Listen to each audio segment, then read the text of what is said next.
Hello hi friends. ఈరోజు మీ friends అంతా కలిసి Shri Lakshmi Parvati old age home లో అన్నదాన కార్యక్రమం చేద్దామని చెప్పి అనుకున్నాం. ఇదైతే మన కోవూరు మండలం శాంతినగర్ లో అయితే ఉంది. కానీ దీనికి మెయిన్ ఉద్దేశం వచ్చేసి మా వాడు తోట శ్రీనివాసులు కొంచెం సేవా కార్యక్రమాలు ఎక్కువ, వాడు ప్రోత్సాహంతో అన్నదాన కార్యక్రమం చేద్దామని చెప్పేసి అనుకున్నాము. మెయిన్ అసలుకి ఎవ గురించి హైలైట్ గా చెప్పాలి, అన్నదాన కార్యక్రమాలు చేస్తున్నాం అని చెప్పి అనగానే మామూలు డబ్బులు తీసుకుని అవ వండుతుంటది, డబ్బులు కూడా తీసుకోకుండా ఫ్రీగా చేసి పెట్టింది. ఓపిక్ గా ఎన్ని పనులు ఉన్నా కానీ ఆపేసుకుని మరి హైలైట్ అసలు ఎవ.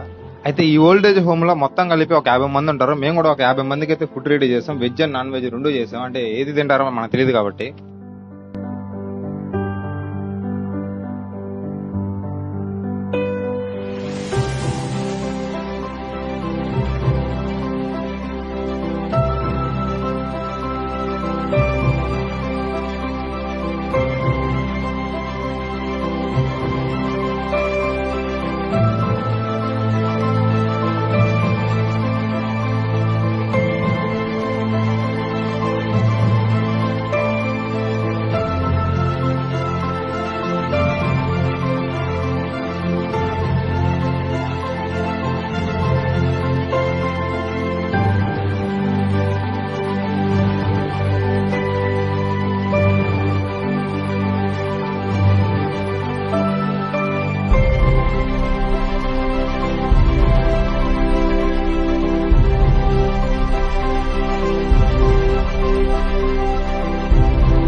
మొత్తానికైతే అన్నదాన కార్యక్రమం అయిపోయింది. ఇంతమందికి భోజనం పెట్టిన తర్వాత మాకు కొంచెం సాటిస్ఫాక్షన్ అనిపించింది. దీనిలో మొత్తానికి మెయిన్ థ్యాంక్స్ చెప్పాల్సింది వచ్చేసి ట్రస్ట్ మేనేజర్ కి, కొంచెం బాగా సపోర్ట్ చేశాడు.